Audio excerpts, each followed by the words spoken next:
Okay, let's start with porous aquifer. First, the definition. We are talking about unconsolidated materials. This simply means loose sediments that have not been cemented together into a solid rock. Think of a sandbox or gravel pit. This is the environment where water is stored and flows through the space between the grains. Imagine this scenario in your mind. Second, the characteristics. The porosity here is intergranular, meaning it's natural space between the sediment particles.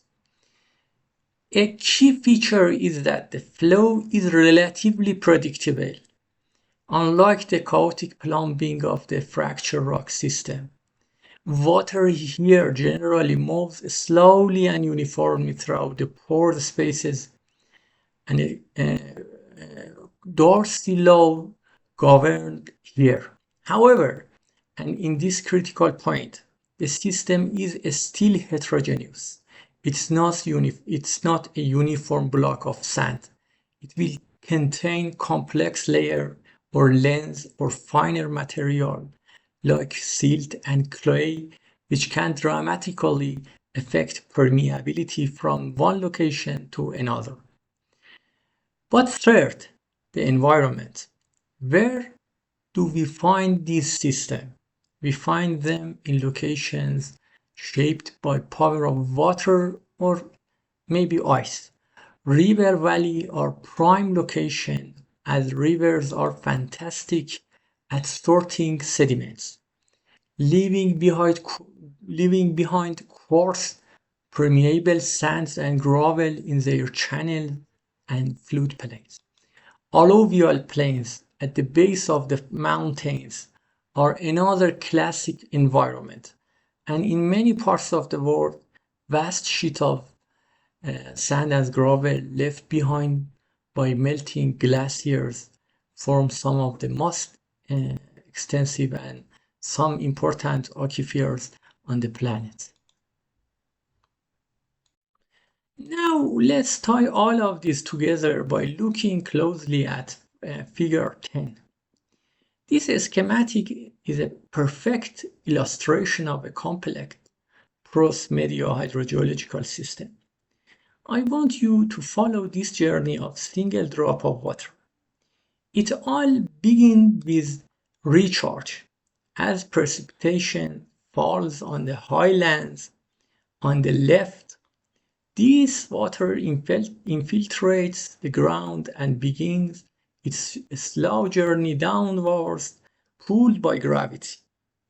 Notice the different layers shown in the legend: gravel, sand, and clay.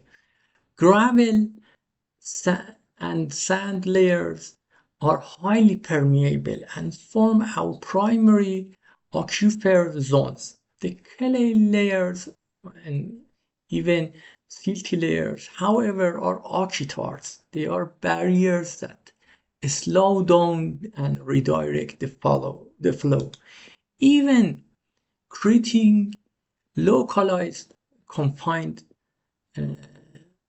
conditions, as you can see.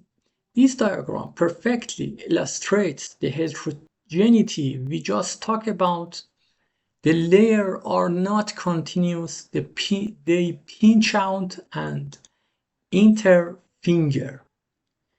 You can see that in this area, when we see the arrows which shows the groundwater flow direction, we can see the water moving from the recharge area towards the discharge area on the right. Along the way, we see important features. We see a spring on the hillside. This is a location where the water table naturally intersects the ground surface, as you can see. Our job as a hydrogeophysicist is to map these hidden architecture. We use our electrical method and other geophysical methods to distinguish the resistive sands and gravels our targets, from conductive clays, our barriers, and also determine the depths of impermeable bedrock. This allows us to find the best possible location for drilling a well and sustainably tap into this vital hidden resource.